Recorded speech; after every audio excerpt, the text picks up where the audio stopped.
नमस्कार दोस्तों, डेट है आज की 7 अप्रैल 2022 और स्वागत है आपका एटोएल डिस्कशन में। सबसे पहले तो देखो, बहुत बहुत सॉरी, कल हम नहीं डिस्कस कर सके, एकदम से कहीं जाना पड़ गया और बाद में शाम को करने लगा, तब भी कोई बहुत ज़रूरी काम आ गया। तो या तो देखो हम कल के आर्टिकल्स को आने वाली हमारी जो डिस्कशंस हैं उनमें एडजस्ट कर लेंगे, अदरवाइज़ या फिर संडे को डिस्कस कर लेंगे। आज हमें देखो 3 इश्यूज़ डिस्कस करने हैं। सबसे पहले तो आर्टिकल हम डिस्कस करेंगे सीबीआई से संबंधित, बेसिक्स भी इसमें ऐड करेंगे। दूसरा आर्टिकल हम डिस्कस करेंगे इंडियन एक्सप्रेस का क्लैश ऑफ सिविलाइजेशंस से संबंधित। और तीसरा आर्टिकल फिर से हिंदू का डिस्कस करेंगे, इंडिया ऑस्ट्रेलिया के बीच में जो फ्री ट्रेड एग्रीमेंट साइन हुआ है। ये तो जो आर्टिकल है ना, मिशन वत्सल्य, ये कोई खास बहुत ज़्यादा इंपॉर्टेंट आर्टिकल नहीं है। इसमें एक चीज़ बोली गई है, मतलब पॉइंट एक निकल के आता है। मिशन वत्सल्य में ना जो चाइल्ड से संबंधित स्कीम्स है ना, उनको कन्वर्ज किया गया है। तो 1098 चाइल्ड प्रोटेक्शन की जो हेल्पलाइन है ना, अभी इस पे आप फ़ोन मिलाओगे ना, तो जो एनजीओज़ के लोग हैं ना, वो इस हेल्पलाइन को हैंडल करते हैं सरकार के साथ पार्टिसिपेशन करके, यानी पार्टनरशिप करके। लेकिन अब सरकार का प्लान ये है, 1098 हेल्पलाइन पर पहले फ़ोन उठाए जाएंगे पुलिस के द्वारा, बाद में वो एनजीओज़ को देंगे केस, जैसा उनको ठीक लगेगा। राइटर बोलते हैं, देखो इस स्कीम को चलाने का, शुरुआत में जब ये हेल्पलाइन स्टार्ट की गई थी ना, तो मकसद ही ये था ना कि एक तो पुलिस के ऊपर बर्डन काफ़ी ज़्यादा होता है। अब इतने सारी बच्चों को प्रोटेक्शन संबंधित फ़ोन आएंगे तो वो हैंडल नहीं कर सकेंगे, उनका जो डेली कामकाज है वो प्रभावित होगा। बहुत बार बच्चे ऐसे होते हैं जो कई बार ब्लैंक कॉल करते हैं, यानी फ़ोन मिलाएंगे फिर कुछ नहीं बोलेंगे, बाद में उनका डर खुलता है, तब जाके वो डरते डरते बताते हैं कि ऐसा हो रहा है। और बहुत बार ऐसा भी होता है, बच्चे वैसे ही फ़ोन मिला देते हैं कि अकेलापन फील हो रहा है, कुछ कोई मिल नहीं रहा है, तो पुलिस पे ना बर्डन काफ़ी ज़्यादा बढ़ जाएगा। और दूसरी ये चीज़ भी देखो ना, बच्चों को पुलिस से डर लगता है, वो पुलिस से डरते हैं बताने में। तभी तो एनजीओज़ को दिया गया था कि आप इस हेल्पलाइन को हैंडल कीजिए। अब डायरेक्टली पुलिस वाले फ़ोन उठाएंगे तो एफिशिएंसी कम हो जाएगी। चेन्नई में ये एक्सपेरिमेंट किया गया था, लेकिन असफल साबित हुआ, फिर दोबारा से इस हेल्पलाइन को दे दिया गया एनजीओ को। तो बस ये पॉइंट बोला गया है। कोट है आज का नेताजी सुभाष चंद्र बोस का। इन्होंने बोला था, देखो कोई इंडिविजुअल आइडिया के लिए मर सकता है, लेकिन वो आइडिया जो है वो उस इंडिविजुअल की डेथ के बाद फिर से अवतार लेगा हजारों लोगों की लाइफ्स में। समझ रहे हो? तो मतलब आइडिया जो है वो अमर है। हालांकि ये बात जो है काफी नॉर्मल है, बट नेताजी सुभाष चंद्र बोस के हवाले से कहेंगे तो बात का जो वेट है काफी ज्यादा बढ़ जाता है। चलिए डिस्कशन स्टार्ट करते हैं। फर्स्ट इंपॉर्टेंट आर्टिकल सीबीआई से संबंधित है। आप जीएस पेपर सेकंड के इस टॉपिक से आर्टिकल को रिलेट कर सकते हो। क्या कंटेस्ट है? कंटेस्ट देखो ये है, chief justice of India N V. Ramana ने हाल ही में इंडिया की जो इन्वेस्टिगेटिव एजेंसीज है ना, जैसे सीबीआई, इनकी दुर्दशा को लेके अपने कंसर्न्स व्यक्त किए। चीफ जस्टिस ऑफ इंडिया ने कहा, ये जो एजेंसीज है ना, वो एग्जीक्यूटिव यानी सरकार के सामने घुटने टेक देती हैं और इससे जस्टिस जो है वो कॉम्प्रोमाइज हो जाता है। सीबीआई जैसी इन्वेस्टिगेटिव एजेंसीज को सरकार के अनएथिकल प्रेशर को अवॉइड करना चाहिए, मतलब झेलना नहीं चाहिए। उन्होंने इवन ये हिंट भी दिया, अगर कल को investigative agencies, for example CBI के मिडिल और सीनियर लेवल के जो इन्वेस्टिगेटर है ना, वो ऑब्जेक्टिविटी और न्यूट्रलिटी से काम नहीं करते हैं, तो उनके खिलाफ कड़ी कार्रवाई भी हो सकती है। इससे पहले कि देखो हम आर्टिकल डिस्कस करना स्टार्ट करें आज का, हम कुछ बेसिक्स डिस्कस कर लेते हैं ताकि कॉम्प्रिहेंसिव ढंग से आर्टिकल आपको समझ में आए। आपको देखो इतना तो पता है, सीबीआई जो है वो देश की प्रीमियर इन्वेस्टिगेटिव एजेंसी है। बहुत बार आपने देखा होगा, कई सारे स्टेट्स में जब कुछ घटना होती है ना, तो मांग उठने लगती है कि केस जो है वो सीबीआई को सौंपा जाए, क्योंकि लोगों को पुलिस पर विश्वास नहीं होता। हालांकि एक तर्क ये भी है, आज के समय में सीबीआई की उतनी रेपुटेशन नहीं है, खास करके जो अपोजिशन रूल्ड स्टेट्स है ना, वो तो सीबीआई पर बिल्कुल भी विश्वास नहीं करते। कौन से डिपार्टमेंट के अंतर्गत आती है CBI? Department of personal, ministry of personal, pension and public grievances. ये जो डिपार्टमेंट है ये देखो डायरेक्टली पीएमओ के अंडर आता है। प्री में ये क्वेश्चन पूछा जा सकता है। और देखो एक खास बात, सीबीआई जो प्रिवेंशन ऑफ करप्शन एक्ट से संबंधित केसेस लेती है ना, उन केसेस में फिर सीबीआई का सुपरविजन किया जाता है सेंट्रल विजिलेंस कमीशन के द्वारा। ये खास बात है। इसके अलावा देखो इंटरपोल जो इंटरनेशनल क्रिमिनल पुलिस ऑर्गेनाइजेशन है, ये विभिन्न देशों की पुलिस के बीच में कोऑपरेशन इस्टेब्लिश करवाती है। तो इंडिया की तरफ से देखो इंटरपोल से डील करने के लिए नोडल एजेंसी सीबीआई ही है। और सीबीआई जो केसेस लेती है ना, उसमें कन्विक्शन रेट है 65 से 70% के बीच में। कन्विक्शन रेट काफ़ी ज़्यादा है, इसी वजह से सीबीआई की थोड़ी रिस्पेक्ट है बाकी इन्वेस्टिगेटिव एजेंसीज की अपेक्षाकृत। इसके बाद देखो थोड़ी और बेसिक इंफॉर्मेशन भी है। सीबीआई को इस्टेब्लिश किया गया था 1963 में। यह अपनी पावर लेती है Delhi special police establishment act 1946 से। शुरू में तो इसे इन केसेस के लिए इस्टेब्लिश किया गया था जैसे corruption, serious fraud, social crime, hoarding, black marketing. लेकिन देखो over the period of time CBI को ये सब केसेस भी दिए जाने लगे जैसे assassinations, kidnapping, hijacking, crime committed by extremist. अब अगर हम क्लासिफाई करें सीबीआई के द्वारा कौन कौन से केसेस को टैकल किया जाता है, सबसे पहले है एंटी करप्शन क्राइम्स, करप्शन से संबंधित क्राइम्स। यहां पर देखिए आप, प्रिवेंशन ऑफ करप्शन एक्ट से संबंधित जो केसेस होते हैं ना, सेंट्रल गवर्नमेंट के एम्प्लॉइज या फिर पब्लिक ऑफिशियल्स के अगेंस्ट, तो उनको टैकल किया जाता है सीबीआई के द्वारा। इसके अलावा even public sector undertakings, corporations या फिर बॉडीज जिनका मालिकाना हक गवर्नमेंट ऑफ इंडिया यानी सेंट्रल गवर्नमेंट के पास होता है, तो उन केसेस को टैकल किया जाता है सीबीआई के द्वारा। पुलिस के अगेंस्ट जो केस होते हैं ना, वो सीबीआई के द्वारा नहीं टैकल किए जाते हैं। इसके बाद है इकोनॉमिक क्राइम्स, जैसे देखो fake Indian currency notes, bank frauds, cyber crime, ये सिर्फ एग्जांपल्स हैं। वैसे इकोनॉमिक क्राइम्स और भी जैसे import export, foreign exchange violation, आप समझ गए होंगे। इसके बाद नेक्स्ट है स्पेशल क्राइम्स, जैसे देखो आईपीसी के तहत कोई क्राइम हुआ है, फॉर एग्जांपल मर्डर हुआ है, कायदे से उसकी जांच की जानी चाहिए पुलिस के द्वारा। लेकिन बहुत बार स्टेट गवर्नमेंट ऐसे क्राइम्स को सौंप देती है सीबीआई को। स्टेट गवर्नमेंट्स को लगता है सीबीआई ज़्यादा बेहतर ढंग से इस प्रकार के क्राइम्स की जांच करेगी। सबसे लास्ट में है सू मोटो केसेस। अब मान लीजिए प्री में क्वेश्चन पूछ लिया गया, क्या सीबीआई सू मोटो केस ले सकती है, मतलब कहीं पर हमारे देश में क्राइम हुआ है, अपने आप से संज्ञान लेकर क्या सीबीआई पुलिस केस दर्ज कर सकती है? इसका आंसर देखो ये है, सिर्फ यूनियन टेरिटरीज में अगर कोई ऑफेंस हुआ है ना, उसका सू मोटो संज्ञान लिया जा सकता है सीबीआई के द्वारा। सू मोटो मतलब अपने आप से, कोई शिकायत नहीं आई थी सीबीआई के पास, लेकिन अपने आप से ही सीबीआई ने देखा अखबार में और केस दर्ज कर लिया। जैसे बहुत बार पुलिस ऐसा बोलती है ना कि हमने देखा एक वीडियो वायरल हो रहा है और उस वायरल वीडियो के आधार पर हम केस दर्ज कर रहे हैं। अपने आप से ही उन्होंने वायरल वीडियो देखकर केस दर्ज कर लिया, किसी ने शिकायत नहीं की थी। दो बातें जिस पर प्री में क्वेश्चन पूछा जा सकता है। सेंट्रल गवर्नमेंट देखो सीबीआई को ऑथराइज कर सकती है स्टेट में किसी क्राइम की इन्वेस्टिगेशन करने के लिए, लेकिन ये तभी ये पॉसिबल होगा जब कंसर्न स्टेट गवर्नमेंट की कंसेंट मिलती है। स्टेट गवर्नमेंट अगर कंसेंट नहीं देगी ना, फिर इन्वेस्टिगेशन नहीं की जा सकती सीबीआई के द्वारा। लेकिन देखो जुडिशरी की बात अलग है। सुप्रीम कोर्ट और हाई कोर्ट चाहें तो सीबीआई को आदेश दे सकती हैं पूरे देश में कहीं पर भी क्राइम हुआ है उसकी जांच करने के लिए, और इसके लिए स्टेट गवर्नमेंट की कंसेंट की आवश्यकता नहीं है। सेंट्रल गवर्नमेंट जब आदेश देना तब स्टेट गवर्नमेंट के कंसेंट की आवश्यकता है। तो हमने बेसिक्स डिस्कस कर लिए। अब देखो बात करते हैं आर्टिकल की। डीपी कोहली ये सीबीआई के फर्स्ट डायरेक्टर थे। 1963 में सीबीआई बनी थी ना, तो पहले डायरेक्टर ये थे डीपी कोहली। ये देखो इनका कैरेक्टर बहुत ज्यादा क्लीन था। ये फेसलेस थे, फियरलेस थे, मतलब पब्लिक में कम आते थे लेकिन डरते नहीं थे सरकार से बिल्कुल भी। काफी इंटीग्रिटी के साथ इन्होंने काम किया।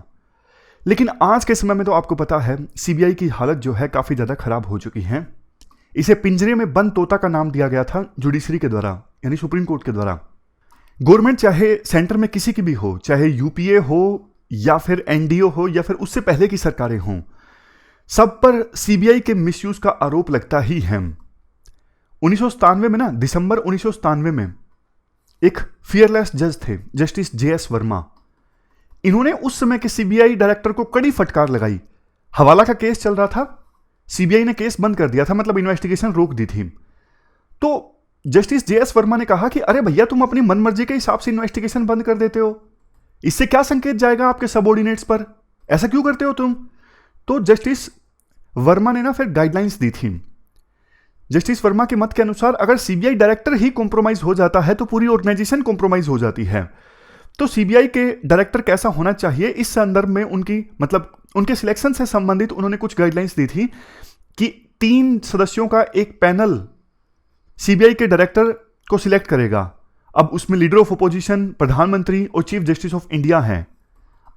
अगर यूपीएससी क्वेश्चन पूछ ले कि सीबीआई के डायरेक्टर के नाम को कौन सिलेक्ट करता है, पैनल में 3 लोग हैं, प्रधानमंत्री, leader of opposition in Lok Sabha और तीसरे नंबर पे chief justice of India. Even justice GS Verma ने यह कहा कि सीबीआई के डायरेक्टर का जो कार्यकाल है ना, कम से कम 2 साल का जरूर होना चाहिए। उससे पहले तो ना इतना इंसान कपड़े नहीं बदलता जितना कि सीबीआई के डायरेक्टर को बदल दिया जाता था। हालांकि सिर्फ ये कहने वाली बात है, लेकिन पॉइंट आप समझ गए होंगे। इसके बाद आर्टिकल में कहा जाता है, देखो 2-3 चीजें हैं यहां पर। पहली चीज ये बोलना कि सीबीआई पूरी तरह से कॉम्प्रोमाइज्ड है, सभी केसेस जो पॉलिटिकल लीडर्स हैं उनके कहने पर हैंडल किए जाते हैं, ये तो गलत होगा। मतलब देखो सीबीआई के पास जो केसेस जाते हैं ना, सिर्फ 10% केसेस ऐसे होते होंगे जिनमें पॉलिटिकल एंगल इन्वॉल्व होता होगा। बाकी तो सीबीआई अच्छा काम करती है बाकी केसेस में, लेकिन वो केस ना, पॉलिटिकल जो केसेस होते हैं वो ज्यादा हाईलाइट होते हैं, और उनमें अगर सीबीआई कॉम्प्रोमाइज हो जाए तो पूरी की पूरी छवि बिगड़ जाती है। और कई सारे केसेस में तो कोर्ट भी निगरानी करती है सीबीआई की कि आप कैसे जांच कर रहे हो, तो ऑफिसर्स में डर भी होता है। लेकिन बावजूद इसके देखो, यह कहना तो गलत होगा कि ऑफिसर्स सरकार की मानते नहीं है, सरकार के इशारों पर काम नहीं करते। खास करके जो बड़े लेवल पे ऑफिसर्स हैं ना, वो तो सरकार के इशारे पर काम करते हैं, कम से कम पब्लिक को ऐसा ही लगता है। सीबीआई के डायरेक्टर का एग्जांपल देते हैं राइटर। अब देखो सीबीआई का जो डायरेक्टर है वो प्रधानमंत्री को जाके बोल दें कि आपके जूनियर मिनिस्टर ये काम कर रहे हैं, इससे एजेंसी की जो वर्किंग है वो प्रभावित हो रही है, तो 10 बार ये बात बोलेंगे ना सीबीआई डायरेक्टर, पूरी संभावना है 9 बार तो प्रधानमंत्री उनकी बात को अच्छे ढंग से सुनेंगे, उस पर एक्ट करेंगे। अगर सीबीआई के डायरेक्टर रैशनली और लॉजिकली अपनी बात प्रधानमंत्री के सामने रख पाते हैं। लेकिन डर इतना ज्यादा होता है सीबीआई डायरेक्टर्स में कि वो प्रधानमंत्री के सामने जाके कुछ बोलते ही नहीं हैं।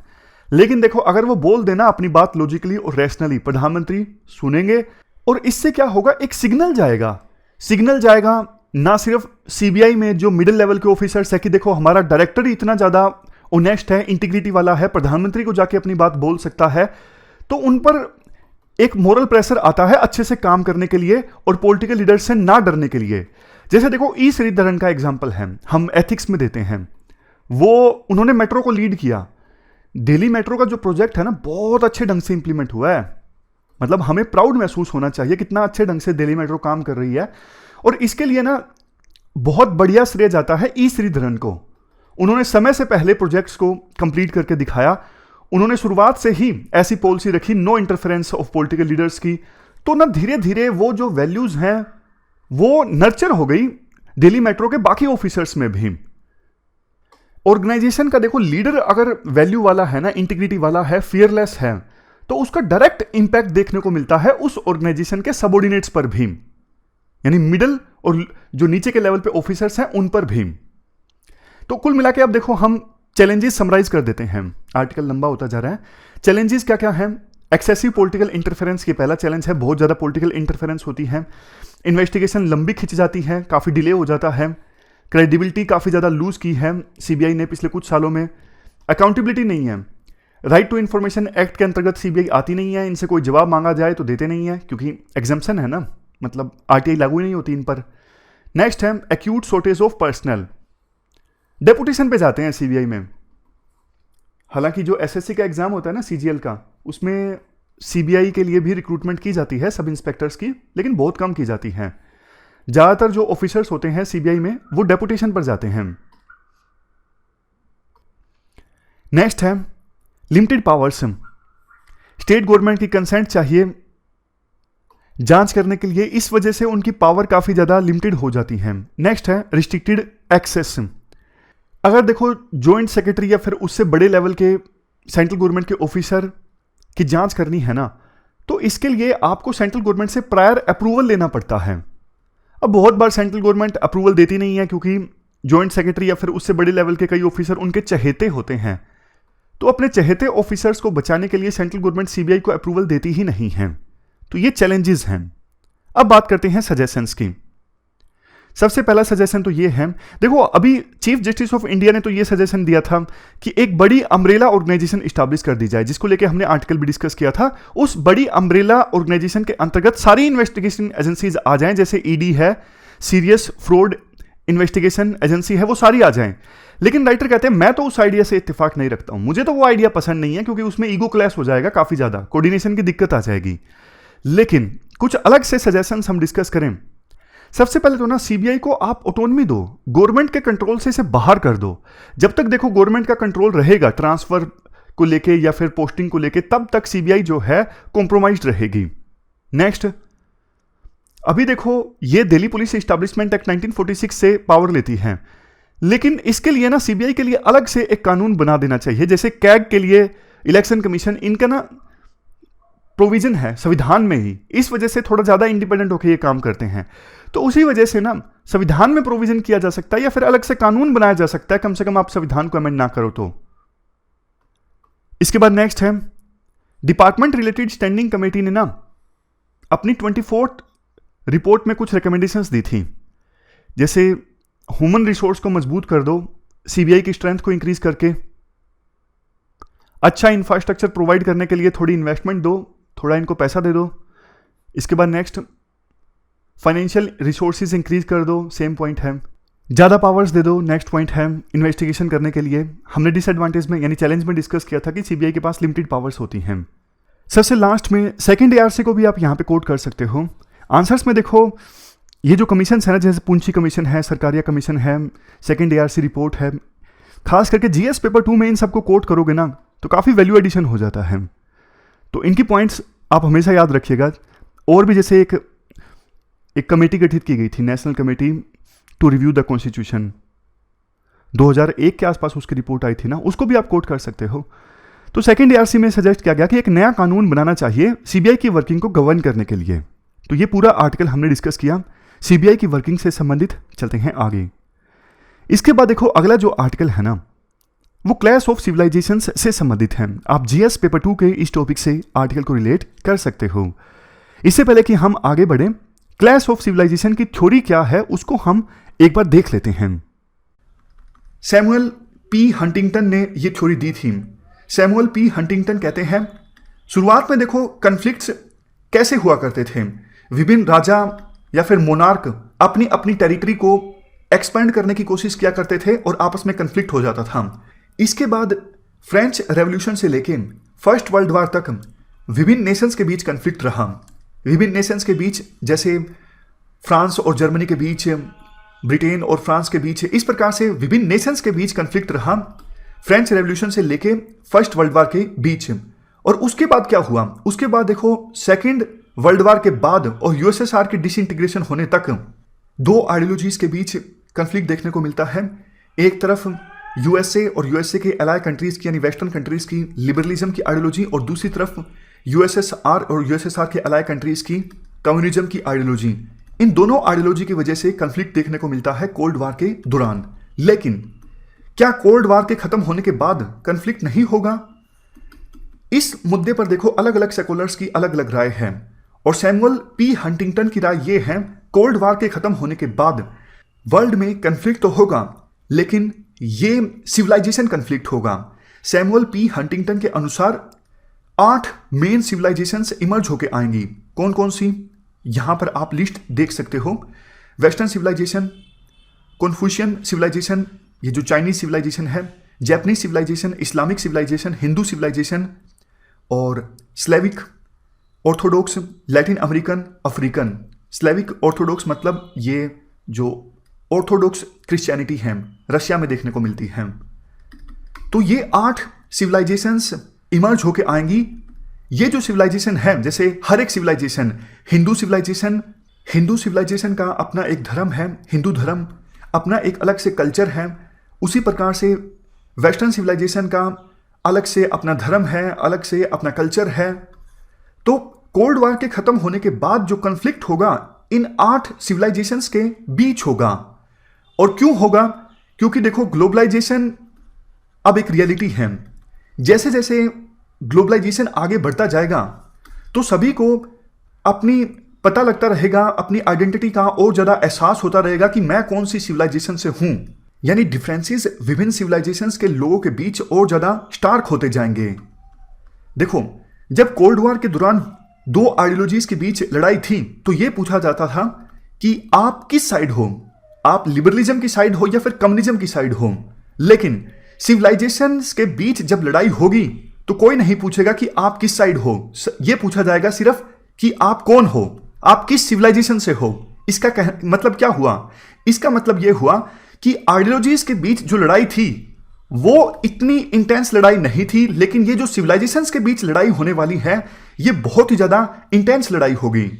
इसके अलावा और भी काफी कुछ बोलते हैं सैमुअल पी हंटिंगटन अपनी बुक क्लैश ऑफ सिविलाइजेशंस में।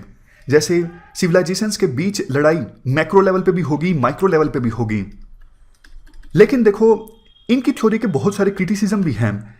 सैमुअल पी हंटिंगटन ये बोलते हैं सिविलाइजेशंस जो ये 8 हैं इनको रिप्रेजेंट करने के लिए कोर स्टेट्स होंगे। जैसे हिंदू सिविलाइजेशन को रिप्रेजेंट किसके द्वारा किया जाएगा? इंडिया के द्वारा। ईस्टर्न ऑर्थोडॉक्स सिविलाइजेशन को रिप्रेजेंट कौन सा स्टेट करेगा? रशिया। और कॉन्फ्यूशियन सिविलाइजेशन के लिए भी कोर स्टेट कौन सा होगा? चाइना। जापानीज सिविलाइजेशन के लिए कौन सा? जापान। तो सैमुअल पी हंटिंगटन के कहने का मतलब यह था कि हर एक सिविलाइजेशन को रिप्रेजेंट करने के लिए एक कोर स्टेट होगा। लेकिन आप बताइए, आप मिडिल ईस्ट में देख लीजिए, क्या इस्लामिक सिविलाइजेशन को कोई एक देश रिप्रेजेंट करता है? नहीं करता है। वहां पर तो सऊदी अरेबिया और ईरान दोनों इस्लामिक कंट्रीज, लेकिन दोनों एक दूसरे के धुर विरोधी हैं। शिया सेक्ट को रिप्रेजेंट किया जाता है ईरान के द्वारा और सुन्नी सेक्ट को रिप्रेजेंट किया जाता है सऊदी अरेबिया के द्वारा। क्रिटिसिज्म एक ये भी है कि देखो, ग्लोबलाइजेशन के कारण अब अलग अलग सिविलाइजेशन ने दूसरी सिविलाइजेशन की बहुत सारी वैल्यूज को अडोप्ट किया है।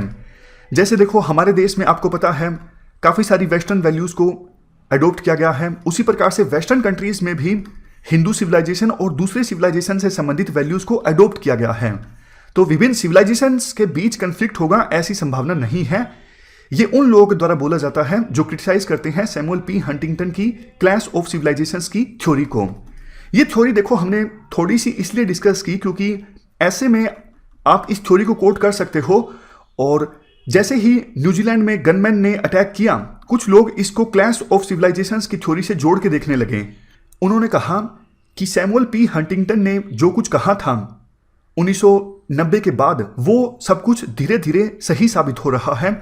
यानी विभिन्न सिविलाइजेशंस के बीच अब कन्फ्लिक्ट देखने को मिला है। आगे आगे वेस्टर्न सिविलाइजेशन का जो कन्फ्लिक्ट है वो बढ़ेगा दूसरी सिविलाइजेशंस के साथ।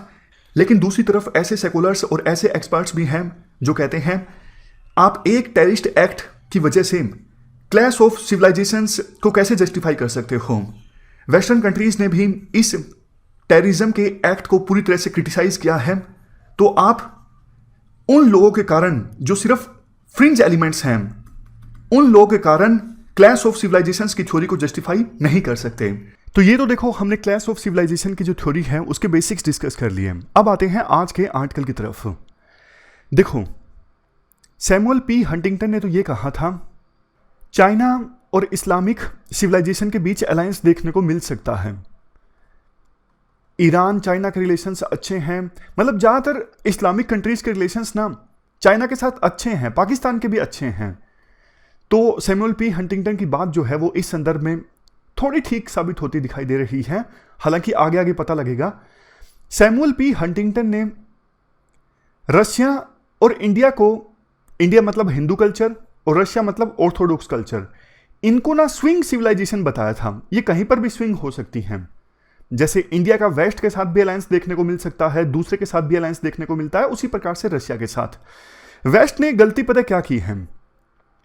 अब जैसे देखो, जिस हिसाब से चाइना का इमरजेंस हो रहा है ना, तो वेस्ट की कोशिश ये होनी चाहिए थी कि चाइना को कंटेन करना और चाइना और रशिया का जो अलायंस है इसे तोड़ना। बट वेस्ट को समझ नहीं आता, मतलब वेस्टर्न कंट्रीज का जो नेचर है ना, बिहेवियर है, वो इस प्रकार का है कि रशिया जो है वो और ज्यादा चाइना के बाहों में जाता जा रहा है।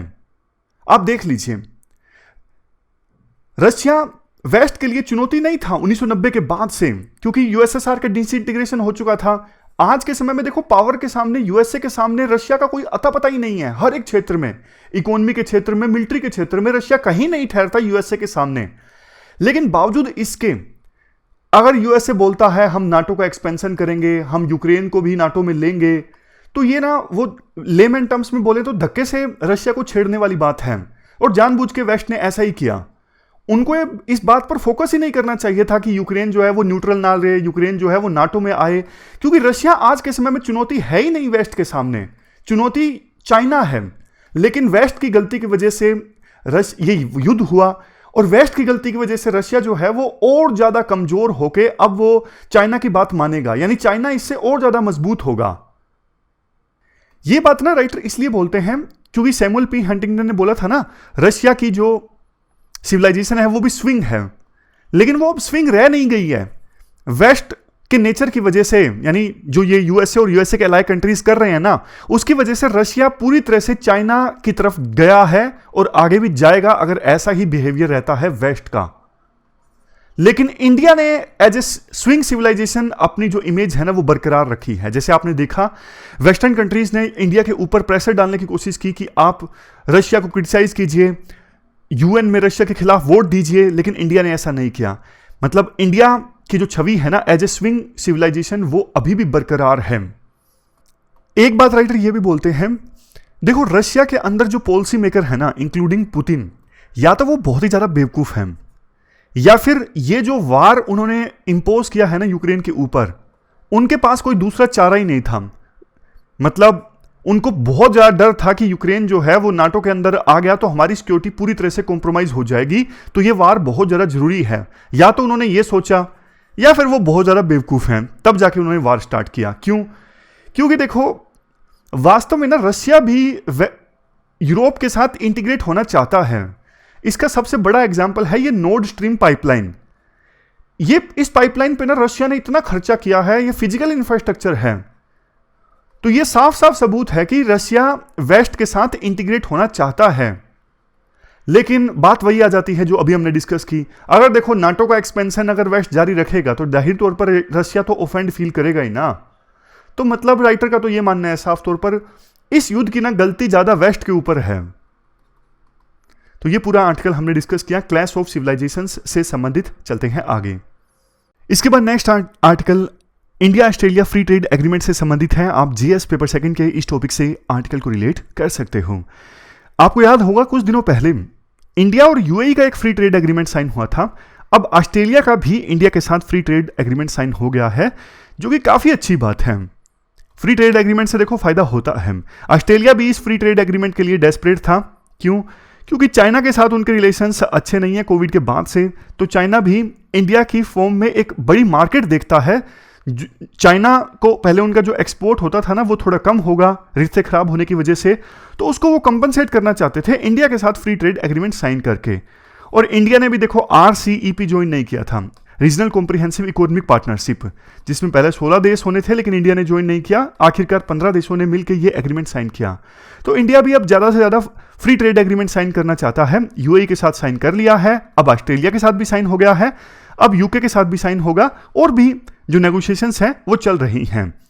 देखो इस ऑस्ट्रेलिया के साथ साइन हुए फ्री ट्रेड एग्रीमेंट के तहत ऑस्ट्रेलिया जो माल अभी इंडिया को एक्सपोर्ट करता है ना, उसमें से 85% माल अब ऐसा होगा जिस पे टैरिफ नहीं लगेगा, जिसकी पूरी वैल्यू है $12.6 बिलियन।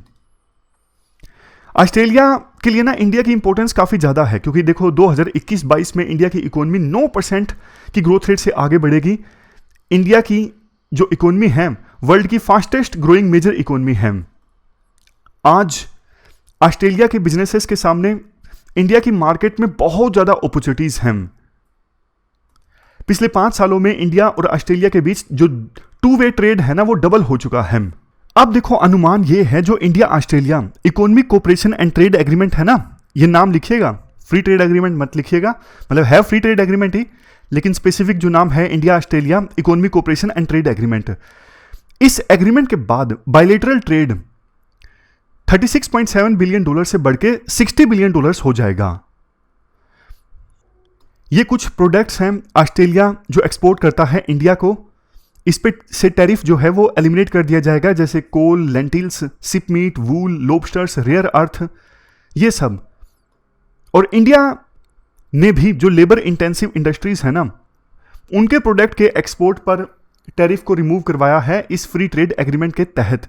और इंडिया के बहुत सारे लोग वहां पे जो काम करने के लिए जाते हैं, उनके लिए भी स्पेशल प्रोविजंस हैं इस एग्रीमेंट के तहत।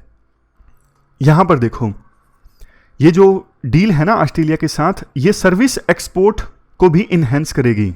यानी इंडिया से अब ज़्यादा लोग जा सकेंगे ऑस्ट्रेलिया में काम करने के लिए।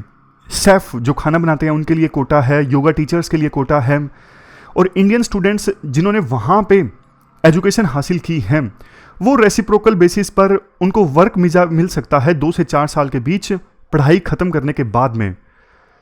प्रोफेशनल सर्विसेज को दोनों देश म्यूचुअली रिकॉग्नाइज करेंगे। Holiday visa arrangements for young professionals. तो देखो, जब ज़्यादा प्रोफेशनल्स ऑस्ट्रेलिया में काम करने के लिए जाएंगे तो पीपल टू पीपल जो टाइज है ना, वो और ज़्यादा मजबूत होंगे ऑस्ट्रेलिया के साथ में। जब देखो ये फ्री ट्रेड एग्रीमेंट साइन हुआ ना, एक इंडिया के एम्बेसडर जो पहले थे ऑस्ट्रेलिया में, उन्होंने ट्वीट किया कि आप ना स्ट्रेटेजिक मैसेज भी देखिए इस फ्री ट्रेड एग्रीमेंट का। जैसे देखो, इंडो पैसिफिक रीजन में अब इंडिया और ऑस्ट्रेलिया के जो इंटरेस्ट है ना, वो कन्वर्ज हो रहे हैं, क्योंकि दोनों का सेम दुश्मन है चाइना। और टाइमिंग भी देखिए, इंडिया ने रशिया को क्रिटिसाइज करने से मना कर दिया। यूक्रेन जो वार चल रहा है ना, इस मुद्दे पर इंडिया ने रशिया को क्रिटिसाइज करने से मना कर दिया वेस्ट के दबाव के बावजूद। और ऑस्ट्रेलिया जो है वो वेस्ट में ही तो आता है, तो ऑस्ट्रेलिया जो है इंडिया के साथ ऐसी सिचुएशन में फ्री ट्रेड एग्रीमेंट कर रहा है जब इंडिया के ऊपर काफी प्रेशर है। तो इसका मतलब इंडिया ऑस्ट्रेलिया के जो रिलेशंस है ना, वो अब रिजिलियंट हो चुके हैं, मतलब बाकी चीजों का उस पर असर नहीं हो रहा है। इंडिया ऑस्ट्रेलिया इसके अलावा क्वाड में भी है, मैरीटाइम सिक्योरिटी पे आपस में कोऑपरेट कर रहे हैं। कुल मिला के लास्ट में ये बोला जाता है, देखो एक वो भी समय था जब कोल्ड वार था, तो इंडिया और ऑस्ट्रेलिया दोनों अलग अलग ग्रुप में थे। इंडिया के ऊपर आरोप लगता था कि वो यूएसएसआर के साथ ज़्यादा खड़ा दिखता है, वैसे इंडिया बोलता था कि हम नैम में हैं, और ऑस्ट्रेलिया तो जाहिर तौर पर यूएसए के साथ था। इंडिया ने जब 1998 में, सॉरी 1998 या 1988, 1998 होना चाहिए ना, 1998 में जब इंडिया ने न्यूक्लियर टेस्ट किया था ना, तो ऑस्ट्रेलिया ने इंडिया के ऊपर सैंक्शंस लगाए थे, यूएसए ने भी लगाए थे। और यूएसए का कहना, ये सब देश तो मानते ही हैं जो यूएसए के चेले हैं, यानी यूएसए के एलाइज हैं। उसके बाद 2009-2010 में ना ऑस्ट्रेलिया में इंडियन स्टूडेंट्स के ऊपर काफ़ी अटैक हुए थे, तो इंडिया में काफ़ी, आप कह सकते हो, प्रोटेस्ट देखने को मिला था ऑस्ट्रेलिया के अगेंस्ट। लेकिन अब वो जो इंसिडेंट्स है ना, वो बीते दौर की बात हो चुकी हैं। अब इंडिया ऑस्ट्रेलिया के रिलेशंस काफ़ी ज़्यादा अच्छे हो गए हैं और फ्री ट्रेड एग्रीमेंट उसी को रिफ्लेक्ट करता है। तो ये पूरा आर्टिकल हमने डिस्कस किया इंडिया ऑस्ट्रेलिया रिलेशनशिप से संबंधित। हमारी आज की इस डिस्कशन में इतना ही है। Thank you very much for discussion.